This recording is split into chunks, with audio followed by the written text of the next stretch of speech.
রুটি এমন একটা খাবার যেটা আমাদের প্রায় সকলের বাড়িতেই সকাল বিকেল মানে দুবেলা হয়েই থাকে। সকালে জলখাবারে হোক অথবা রাতের খাবারের জন্য রুটি আমরা খেয়েই থাকি। তবে আটা ময়দা খাওয়া অথবা মাখা বেলা এগুলোর ঝামেলার জন্য অনেকেই রুটি করতে খুব একটা পছন্দ করেন না। তো আজকের পর্বে এই সমস্যারই সমাধান নিয়ে এসেছি।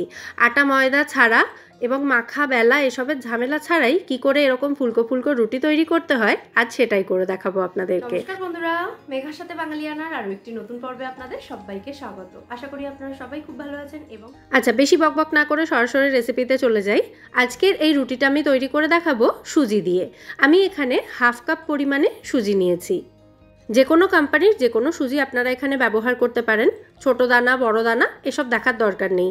সুজিটাকে আমরা গ্রাইন্ড করে নেব, তাই যে কোনো দানার সুজি এখানে ব্যবহার করা যেতে পারে।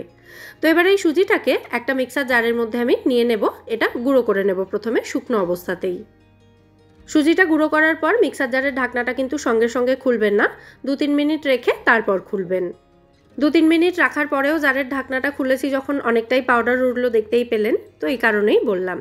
আচ্ছা, এবারে এই মিক্সার জারের মধ্যেই আমি দিয়ে দিলাম 1 কাপ পরিমাণে জল, মানে হাফ কাপ সুজি নিয়েছিলাম তার জন্য 1 কাপ জল দিলাম, আর দিলাম হাফ টিস্পুন নুন। তো চামচ দিয়েই প্রথমে একবার সুজিটাকে আমি ভালো করে নাড়াচাড়া করে দিলাম, তারপর মিক্সিতে এটাকে ব্লেন্ড করে নেব একেবারে মিহি করে। দেখুন, সুজিটা জল দিয়ে ভালো করে আমি ব্লেন্ড করে নিয়েছি, একেবারে মিহি হয়ে গেছে কিন্তু এটা। দেখুন, ঠিক এই রকম মিহি করে সুজিটাকে আমাদের ব্লেন্ড করে নিতে হবে। এতে কিন্তু আর একটুও জল আমি অ্যাড করিনি, ওই 1 কাপ জল দিয়েই সুজিটাকে আমি মিহি করে ব্লেন্ড করে নিয়েছি।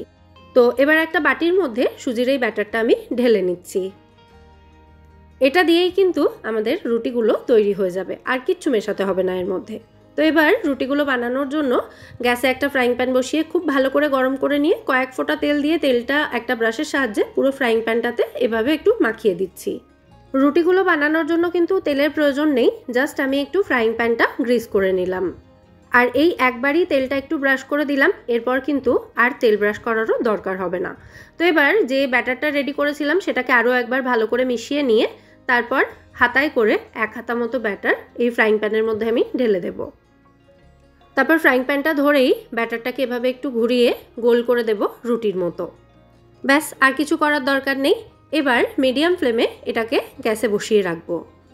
আস্তে আস্তে দেখুন ওপরের পোর্শনটা কিন্তু অনেকটাই শুকিয়ে আসছে। তো যখন এই রুটির ওপরের পোর্শনটা পুরোটা শুকিয়ে আসবে এবং সাইডগুলো দেখবেন আপনা আপনি এই ফ্রাইং প্যানটা থেকে ছাড়তে শুরু করেছে, তখন এটাকে সাবধানে উল্টে দিতে হবে। এর আগে আমি সুজি দিয়ে পরোটা লুচি এগুলোও আপনাদেরকে তৈরি করে দেখিয়েছি, তবে সেই প্রসেসটা কিন্তু একেবারে আলাদা। মানে প্রথমে সুজিটাকে জলের মধ্যে একটু ফুটিয়ে নিয়ে ডো তৈরি করে নিয়ে সেটা দিয়ে পরোটা লুচি এগুলো বানিয়ে দেখিয়েছি। তবে এটা কিন্তু অনেকটাই ঝামেলামুক্ত একটা রান্না, মানে এই রুটিগুলো তৈরি করতে কোনো ঝামেলা নেই বললেই চলে। জাস্ট মিক্সিতে সুজিটা দিয়ে একটু নুন এবং জল দিয়ে ব্লেন্ড করে নিয়ে এটা ফ্রাইং প্যানের মধ্যে দিয়ে দিলেই কিন্তু সুন্দর এরকম রুটি তৈরি হয়ে যাবে। আর দেখুন, আটার রুটির মতো কিন্তু একেবারে ফুলকো ফুলকো হচ্ছে এগুলো। একেবারে নরম তুলতুলে ফুলকো ফুলকো রুটি সুজি দিয়েই কিন্তু খুব সহজে এইভাবে প্রত্যেক দিন সকালে আমরা বানিয়ে নিতেই পারি। কেউ চাইলে এই রুটিগুলোকে অল্প একটু তেল দিয়ে বা বাটার ব্রাশ করে একটু হালকা ভেজে নিতে পারেন, তাহলে এগুলো পরোটার মতো হয়ে যাবে। আর এক একটা রুটি বানাতে সময় লাগবে মোটামুটি 2.5 থেকে 3 মিনিট করে। তো আমাদের প্রথম রুটি এখানে একেবারে রেডি হয়ে গেছে। এবার এটাকে আমি একটা সার্ভিং প্লেটের মধ্যে তুলে নিচ্ছি।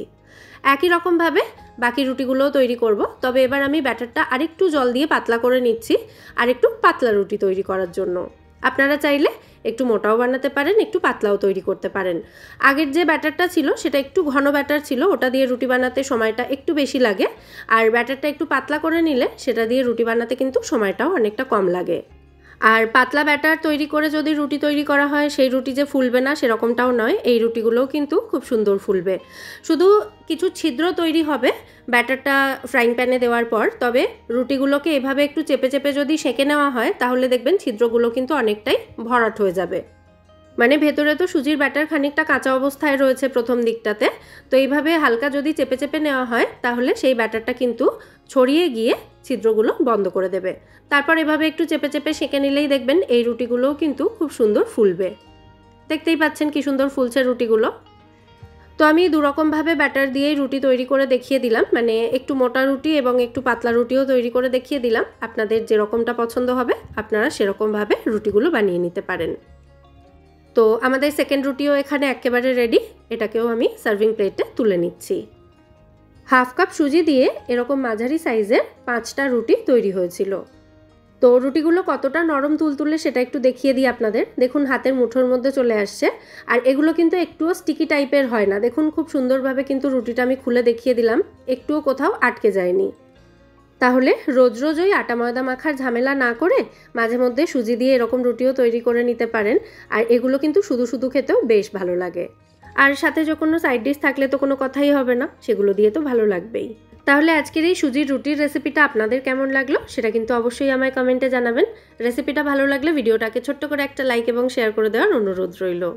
তাহলে আজকের মতো এখানেই বিদায় নিচ্ছি, আবার দেখা হবে পরের পর্বে নতুন কোনো রেসিপির সাথে। সবাই সুস্থ থাকবেন, ভালো থাকবেন এবং সবাইকে খুব ভালো রাখবেন। নমস্কার।